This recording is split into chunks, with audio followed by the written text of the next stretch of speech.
We all know that we can have different levels of sleep, from a very deep sleep to a restless, half awake sleep. But are there different levels of awareness while we're awake? Do you find your awareness changes from early morning to late at night?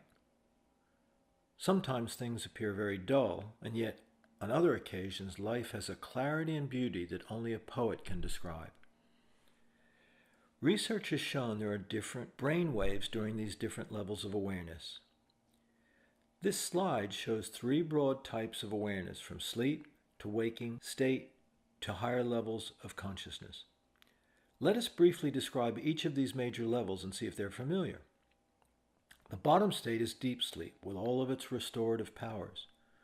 But even in sleep, we have different levels: restless, dreaming, etc. Even in deep sleep, is there something in us that is still aware?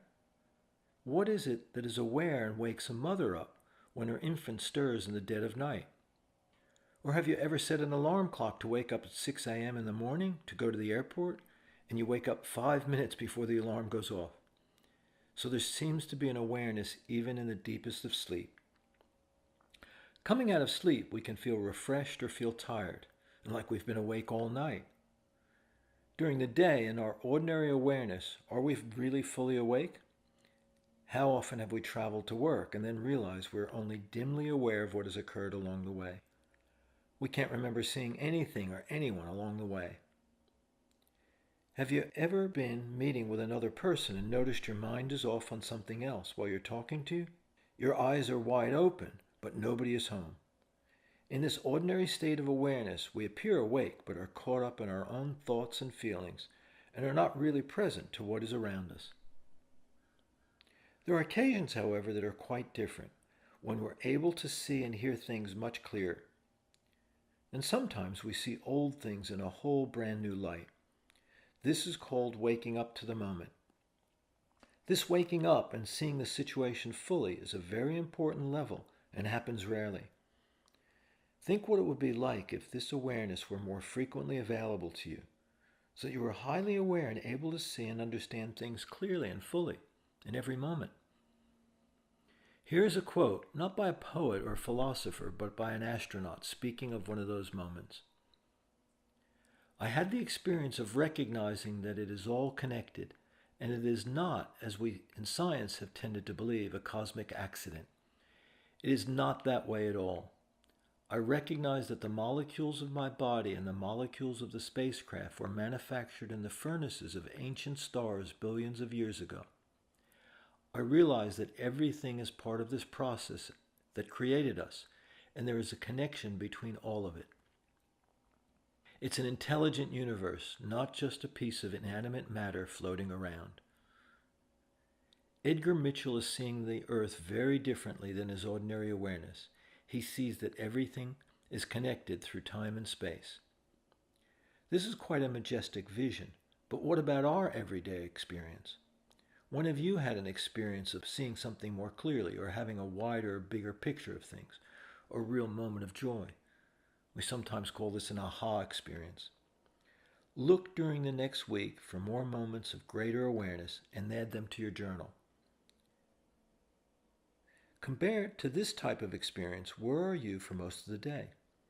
How much of the day do you spend in thoughts about what you're going to do in the future, commenting on what just happened, or reliving past events?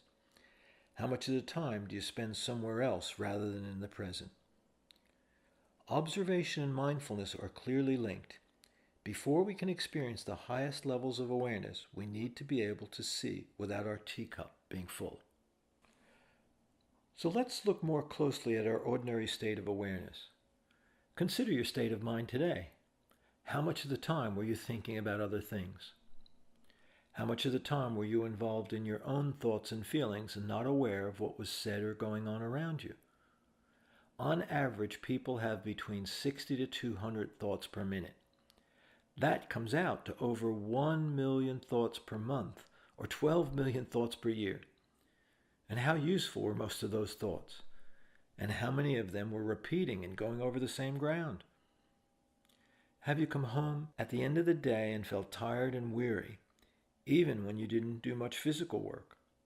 Wasn't it all the thinking, problem solving, and worrying that drained and tired you? And while you're doing all of this thinking and mulling things over, you aren't in the present. You are in your own world and not connected to the moment and the people around you. Sometimes it can feel like we're attentive to other people when we really aren't. For example, a person is saying something and we're already thinking about what we're going to say when they stop speaking. We aren't listening to them. We're listening to our own inner voice. It is very easy to see when someone else isn't in the present. They do some of the following. Their eyes have a distant and glassy look. They are fidgeting or tapping their fingers or feet. They say aha or yes, but you know they don't really understand what you said.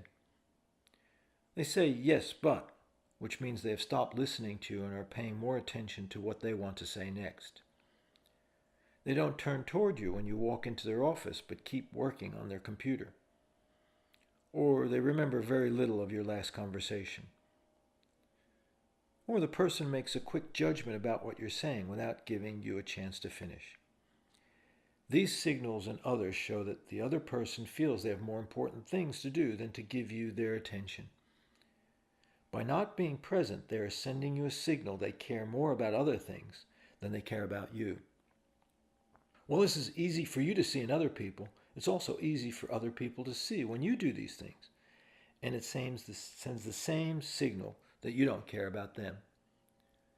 A central skill of mindfulness is first to be aware when you're not in the present and are thinking and feeling about other things. Then you need to let these thoughts and feelings go and give your attention in a relaxed, non-judgmental way to the person. This is a great first step in being mindful. The following exercise, called the Mindful Awareness Exercise, is a simple way to bring yourself into the present and is a fundamental skill for all the other techniques you will learn in the Mindflow course.